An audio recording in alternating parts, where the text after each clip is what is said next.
नमस्कार प्यारे साथियों। करंट अफेयर के एक और नए सेशन में मैं विकास यादव आपका मेरे YouTube channel GK science zone में एक बार फिर से स्वागत करता हूं। देख लेते हैं आज के कुछ नए करंट अफेयर और हरियाणा की न्यूज। शुरुआत करते हैं अपनी पहली खबर से। मुख्यमंत्री श्री मनोहर लाल खट्टर ने ऑडियो कॉन्फ्रेंसिंग के माध्यम से स्वयं सहायता समूह के लाभार्थियों से सीधा संवाद किया। उन्होंने कहा कि प्रदेश में लगभग 6 लाख महिलाओं ने स्वयं सहायता समूह के माध्यम से सिद्ध किया है कि नारी समाज की सच्ची ताकत है। उन्होंने कहा कि 2013 में प्रदेश में 800 सेल्फ हेल्प ग्रुप थे। वर्तमान सरकार के एक वर्ष में ही यह संख्या 2900 तक पहुंच गई। आज प्रदेश में 57,000 से ज़्यादा सेल्फ हेल्प ग्रुप सक्रिय हैं।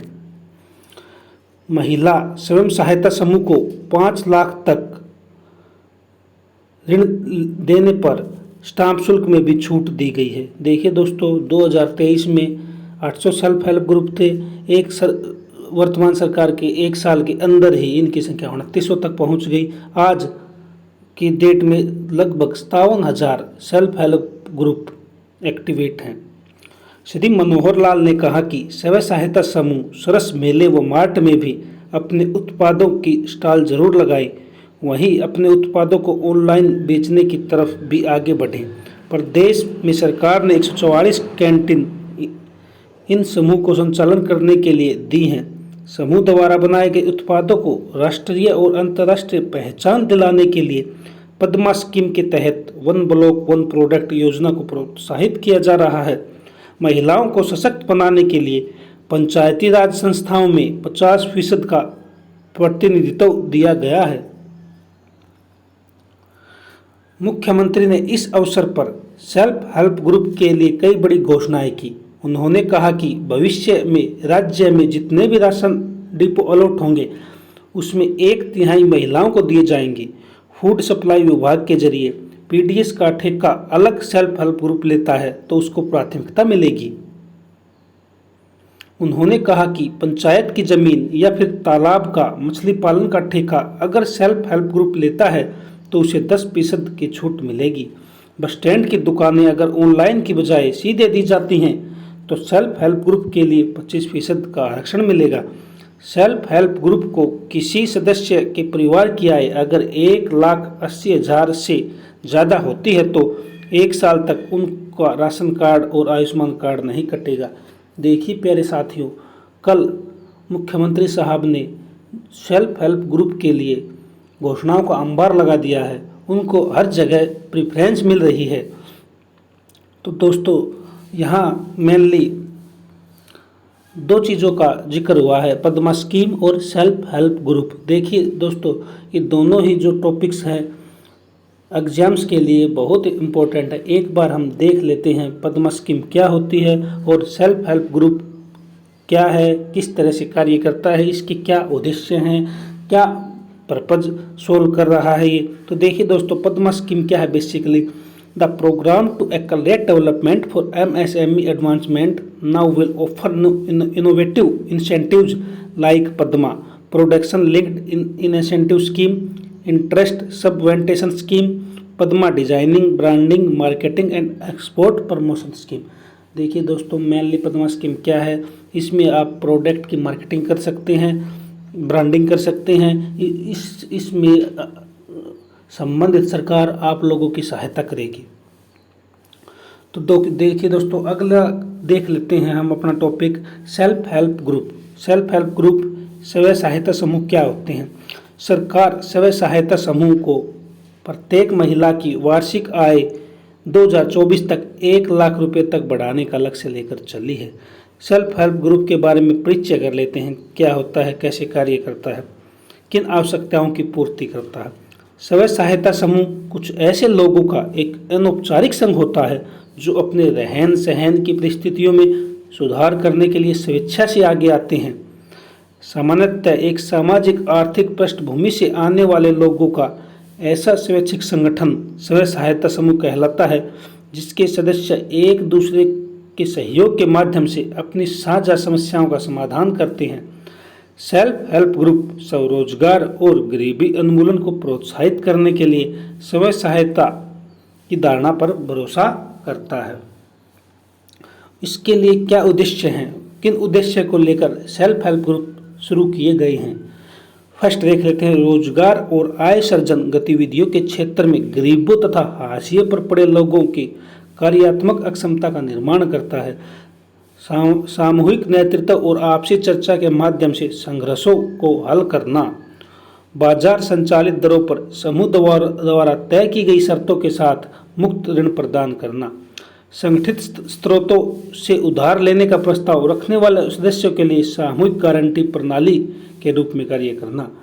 गरीब लोगों अपनी बचत जमा कर उसे बैंकों में जमा करते हैं, बदले में उन्हें अपनी सूक्ष्म इकाई उद्यम शुरू करने हेतु कम ब्याज दर के साथ ऋण तक आसान पहुंच प्राप्त होती है। सेल्फ हेल्प ग्रुप की आवश्यकता क्यों पड़ी, इस चीज़ को देख लेते हैं हम।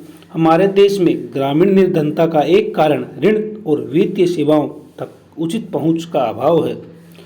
देश में वित्तीय समावेशन पर एक व्यापक रिपोर्ट तैयार करने हेतु डॉक्टर सी रंगराजन की अध्यक्षता में गठित एक समिति ने वित्तीय समावेशन की कमी के 4 प्रमुख कारणों की पहचान की, जो इस प्रकार हैं।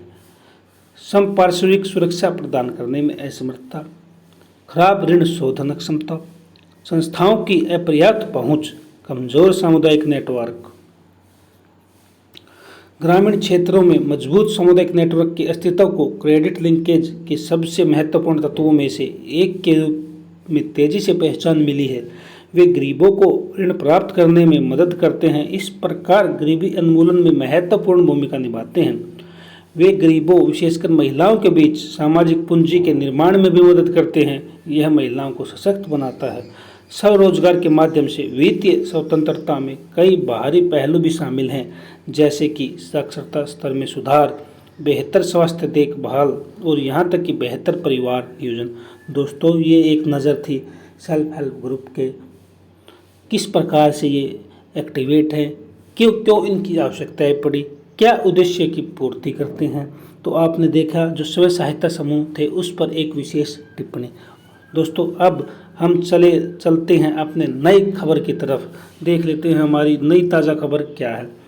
जन स्वास्थ्य अभियांत्रिकी मंत्री डॉक्टर बनवारी लाल ने जन स्वास्थ्य अभियांत्रिकी विभाग में विकास कार्यों की श्रृंखला को आगे बढ़ाते हुए शनिवार को रेवाड़ी के गांव नांगल मुंदी व लाला ग्राम में लगभग 6.5 करोड़ की लागत से बनने जा रहे नहरी आधारित जल वितरण परियोजना का शिलान्यास किया है। देखिए दोस्तों, जल पर आधारित एक बड़ी योजना का डॉक्टर बनवारी लाल द्वारा शिलान्यास किया गया है और साथ में देखिए उनको एक फ़ोटो ट्वीट की गई है। अब देख लेते हैं हम अपनी अगली खबर। इस अवसर पर ग्रामीणों को संबोधित करते हुए डॉक्टर बनवारी लाल ने कहा कि गांव लाला में 2 करोड़ 88 लाख व गांव नांगल मुंदी में 3 करोड़ 47 लाख 60 हज़ार की नहरी जल परियोजनाओं से इन दोनों गांव के अलावा कई अन्य गांव भी लाभान्वित होंगे। देखिए दोस्तों, जल का सुनिश्चित करना हर एक सरकार की जिम्मेवारी होती है। देखिए दोस्तों, हमारा हरियाणा प्रदेश में जल पर हमारी काफ़ी फसलें आधारित होती हैं, तो इसलिए जल का अगर उचित तरीके से नियोजन किया जाएगा तो किसान भाइयों को काफ़ी मदद मिलेगी। दोस्तों, देख लेते हैं अब हम अपनी अगली खबर। A team from Invest India met with CM Khattar regarding upcoming projects of state from various countries as well as engagement of Haryana plywood sector with Northeast India। देखिए दोस्तों, अगली न्यूज़ कहाँ से आ रही है। श्री मनोहर लाल खट्टर से अपकमिंग आने वाले प्रोजेक्ट के लिए अलग अलग देश प्रदेशों के प्रतिनिधिमंडल ने मुलाकात की है, जो लगभग हरियाणा प्लाईवुड सेक्टर से संबंध रखते हैं, ये भी नॉर्थ ईस्ट इंडिया में। देखिए दोस्तों, जो प्रदेश की सरकार है वो उद्योगों को बढ़ावा देने के लिए ज़्यादा से ज़्यादा बल दे रही है, हर तरह से चाह रही है कि हरियाणा औद्योगिक सेक्टर में सबसे आगे आए। नित्य हर रोज़ नई नई प्रयत्न और कोशिशें की जा रही हैं। इसी कड़ी में हरियाणा प्लाईवुड सेक्टर के लोगों ने प्रतिनिधिमंडल ने श्री मनोहर लाल जी से मुलाकात की है और अपने आने वाले अपकमिंग प्रोजेक्ट के लिए योजनाएं तैयार की हैं। मुख्यमंत्री मनोहर लाल ने पंचकुला में 2 दिवसीय जल सम्मेलन का आयोजन किया, जिसमें देश विदेश के प्रशासनिक अधिकारी और जल संरक्षण विशेषज्ञ एक साथ आए। दोस्तों, एक योजना चलाई गई है हरियाणा सरकार द्वारा, मेरा पानी मेरी विरासत। इसी कड़ी के तहत श्री मनोहर लाल खट्टर ने पंचकुला में 2 दिवसीय जल सम्मेलन का आयोजन किया है। देखिए दोस्तों, देख लेते हैं हम मेरा पानी मेरी विरासत योजना क्या है। देखिए, मेनली मुख्य रूप से मेरा पानी मेरी विरासत योजना में हरियाणा सरकार द्वारा यह बल दिया जा रहा है कि हम पानी का संरक्षण करें, आने वाली पीढ़ियों के लिए हम पानी को बचा कर रखें। मेरे प्यारे साथियों, किसान भाई आजकल अपने खेतों में ज़मीनी पानी का अत्यधिक दोहन कर रहे हैं। इस समस्या से पार पाने के लिए हरियाणा सरकार ऐसी फसलों पर या ऐसी खेती पर बल दे रही है जिसमें कम से कम पानी की लागत आए और किसान भाइयों को भी कम से कम, अगर फसल चक्रीकरण करते हैं तो कम से कम नुकसान उठाना पड़े। देखिए दोस्तों, पानी बेसिक नीड है, तो हमें इस तरह से अपनी खेती और अपने कार्य करने पड़ेंगे जिसमें पानी का अत्यधिक दोहन ना हो। इसी स्कीम के तहत हरियाणा सरकार ने किसानों को प्रोत्साहित करने के लिए निम्नलिखित कार्य कर रही है। पहला देख लेते हैं, धान की जगह चारा उगाने पर प्रति एकड़ 7,000 रुपये प्रोत्साहन मिलेंगे। देखिए दोस्तों, अगर कोई किसान भाई अपने खेत में धान की जगह कोई चारा उगाता है तो उसे हर एकड़ पर 7,000 रुपये की प्रोत्साहन राशि मिलेगी। आप सभी को पता है किसान भाइयों, जैसा कि धान की फसल हम खेतों में उगाते हैं तो यहाँ अत्यधिक पानी की ज़रूरत होती है। इस समस्या को कम करने के लिए, अत्यधिक पानी की दोहन के लिए सरकार 7,000 रुपये का इंसेंटिव दे रही है किसान भाइयों को।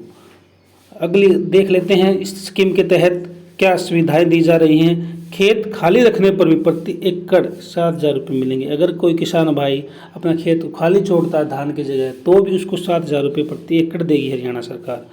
दलहन तिलहन की खेती पर मिलेंगे 4,000 रुपये। अगर कोई दलहन और तिलहन की खेती करता है तो प्रति एकड़ 4,000 रुपये दिए जा रहे हैं।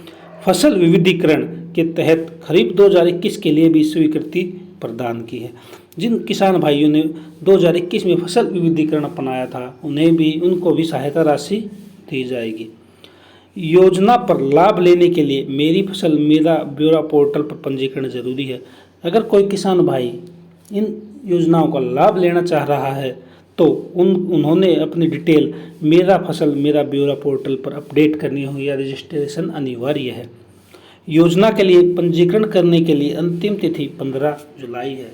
देखिए किसान भाइयों, आप नोट कर लीजिए, अगर आप उपरोक्त सुविधाओं का या उपरोक्त राशि का प्रोत्साहन राशि का लाभ लेना चाह रहे हैं तो 15 जुलाई से पहले आप मेरी फसल मेरा ब्यौरा पोर्टल पर अपना रजिस्ट्रेशन करवा लें। तो दोस्तों, अब देख लेते हैं अपनी अगली खबर।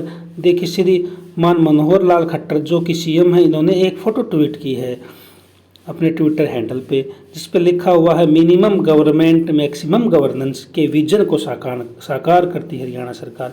हरियाणा सरकार ने कम से कम सरकार और ज़्यादा से ज़्यादा अच्छे कार्य की पहल में बढ़ावा देते हुए सीएम विंडो के अंतर्गत अब तक 11,23,915 शिकायतें दर्ज की हैं और 9,76,508 शिकायतों का निवारण कर दिया गया है।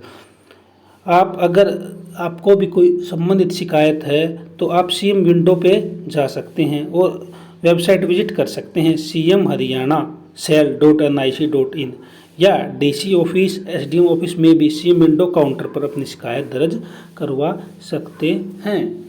प्यारे दोस्तों, ये था आज का आपका हरियाणा न्यूज़ और करंट अफेयर का सेशन। अगर आपको हमारी वीडियो या हमारा कार्य अच्छा लग रहा है तो हमारे चैनल को सब्सक्राइब कर दें, बेल आइकन को प्रेस कर दें और हमारी वीडियो को शेयर, लाइक और कमेंट करें। धन्यवाद प्यारे दोस्तों।